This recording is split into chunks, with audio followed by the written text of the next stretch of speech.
नमस्कार दोस्तों, स्वागत है आपका हमारे YouTube चैनल व्रत त्योहार में। माँ भगवती दुर्गा की कृपा सदैव आपके और आपके परिवार पर बनी रहे। सनातन धर्म में दान का बहुत अधिक महत्व होता है। कार्तिक मास हो या फिर माघ मास, वैशाख मास हो या फिर मल मास अर्थात पुरुषोत्तम मास, किसी भी मास में दान करना बहुत ही शुभ माना जाता है। वैसे तो हम दान कभी भी कर सकते हैं, किसी भी दिन, किसी भी महीने में और किसी भी तिथि को कर सकते हैं। दान कभी भी किया जाए श्रेष्ठ ही माना जाता है।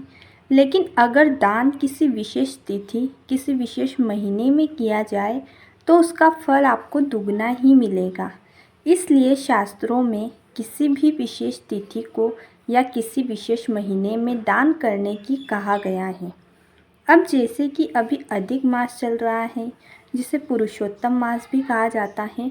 अब पुरुषोत्तम मास के थोड़े ही दिन बचे हैं और बहुत से भक्त प्रातःकाल स्नान करते हैं, दान करते हैं, रोज़ मंदिर जाते हैं और बहुत से भक्त पुरुषोत्तम मास के व्रत भी धारण कर रहे हैं। लेकिन कुछ ऐसे भक्त भी हैं जो कि पुरुषोत्तम मास के नियमों का पालन नहीं कर पाए हैं और ना ही उन्होंने प्रातःकाल स्नान किया और ना ही व्रत धारण किया। लेकिन अब पुरुषोत्तम मास के कुछ ही दिन बचे हैं। पुरुषोत्तम मास खत्म होने से पहले जो भी भक्त पूरे पुरुषोत्तम मास के नियमों का पालन नहीं कर पाए, वे भक्त अब जितने भी दिन बचे हैं इसमें ब्रह्मा मुहूर्त में उठकर स्नान करें, दान करें, भगवान विष्णु के पाठ करें और कथा सुने। इसमें आपको जो बचे हुए पुरुषोत्तम मास के दिन हैं उनका पूरा पुण्य प्राप्त होगा। दोस्तों, आज के इस वीडियो में हम बात करेंगे कि पुरुषोत्तम मास में कौन सा दान हमें करना चाहिए।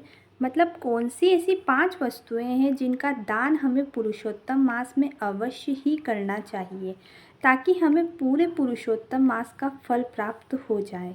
इन वस्तुओं के दान से आपके जीवन में सुख समृद्धि आती है और जीवन सुखमय बनता है और पापों का नाश होता है। तो चलिए शुरू करते हैं।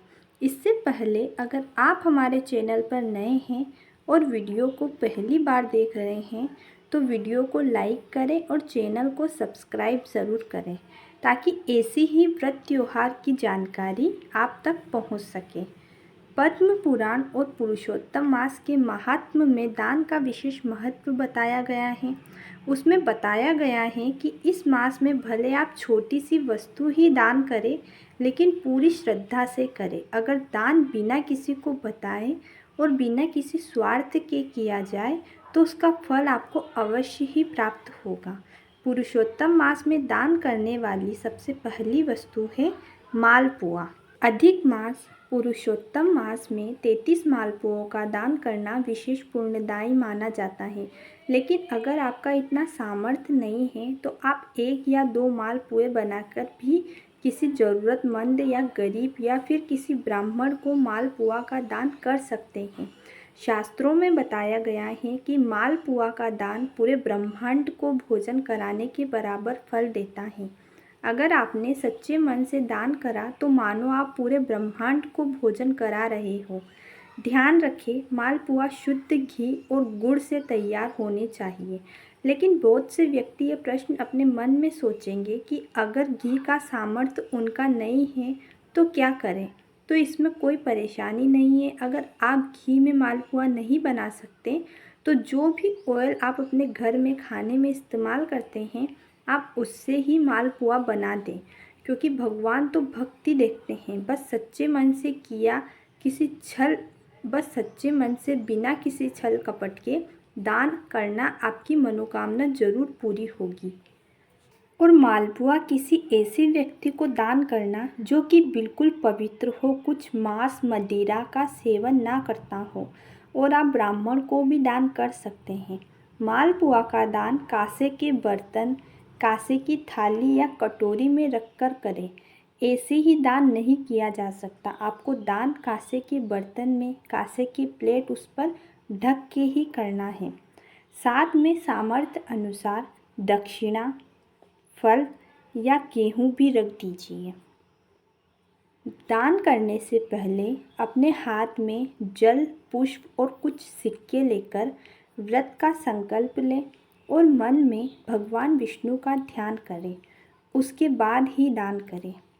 आप अधिक मास के पूरे महीने में किसी भी दिन मालपुए का दान कर सकते हैं, लेकिन एकादशी को अवश्य ध्यान रखें कि एकादशी के दिन अन्न और मिष्टान यानी कि मालपुआ का दान नहीं करना चाहिए। एकादशी से पहले या एकादशी के बाद आप यह दान कर सकते हैं। दूसरी वस्तु दान की है घी। अधिक मास पुरुषोत्तम मास में घी का दान करना अत्यंत पुण्यकारी माना जाता है। अब घी का दान कैसे करें? तो देखिए, ऐसे तो देखा जाए अगर आप सामर्थ्य रखते हैं तो आप मालपुआ घी में बना के दान कर सकते हैं। इससे आपका घी का दान भी हो जाएगा। लेकिन अगर आप उसमें घी का इस्तेमाल नहीं कर रहे हैं तो आप इसे दीपदान या 33 वस्तुओं के दान के रूप में कर सकते हैं। घी का दान हमेशा भगवान विष्णु पुरुषोत्तम का स्मरण करते हुए किसी योग्य ब्राह्मण या मंदिर में करना चाहिए। या तो आप प्रतिदिन शाम को तुलसी के पौधे के सामने या अपने घर मंदिर के पूजा स्थल पर घी का दीपक जलाएं, या फिर आप 33 कोटि देवताओं को प्रसन्न करने के लिए 33 बत्तियों का दीपक जलाकर घी का दान कर सकते हैं। तीसरी वस्तु जो कि दान करने की है वह है जल से भरा लोटा। अधिक मास में जल से भरा लोटा यानी कि कलश दान करना बहुत शुभ और फलदायी माना जाता है। हिंदू धर्म में जल दान को जीवन दान के समान माना गया है। ऐसी मान्यता है कि जो भी मनुष्य इस मास में जल का दान करता है वह स्वर्ग लोक में अपना स्थान बना लेता है। अगर सामर्थ्य न हो तो मिट्टी का घड़ा भी दान कर सकते हैं। जल से भरे लोटे के ऊपर एक कटोरी या ढक्कन से उसे ढककर उस पर दक्षिणा, थोड़े गेहूं या चावल और एक मौसमी फल जैसे कि आम, खरबूजा, अभी जो भी फल चल रहे हैं, अवश्य रखें। आइए जानते हैं दान करने की चौथी वस्तु। चौथी वस्तु दान की है तुलसी। भगवान विष्णु को तुलसी अत्यंत प्रिय है।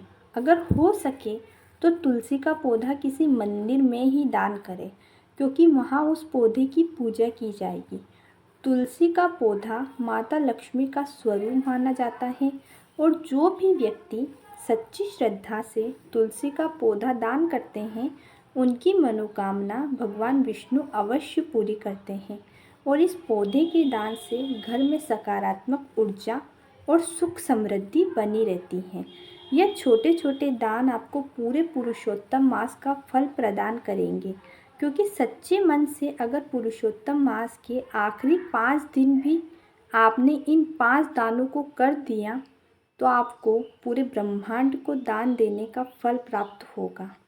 आपके जीवन की सारी रुकावटें खत्म हो जाएगी, सारी परेशानियां खत्म हो जाएगी। अब जानते हैं पांचवी वस्तु। पांचवी वस्तु है नारियल का दान। नारियल का संबंध माँ लक्ष्मी से है और अगर इस मलमास में आप नारियल का दान पूरी श्रद्धा से करते हैं तो घर में माँ लक्ष्मी का आगमन होगा और आपके जीवन में कभी धन का अभाव नहीं होगा, ना ही कभी आर्थिक स्थिति बिगड़ेगी।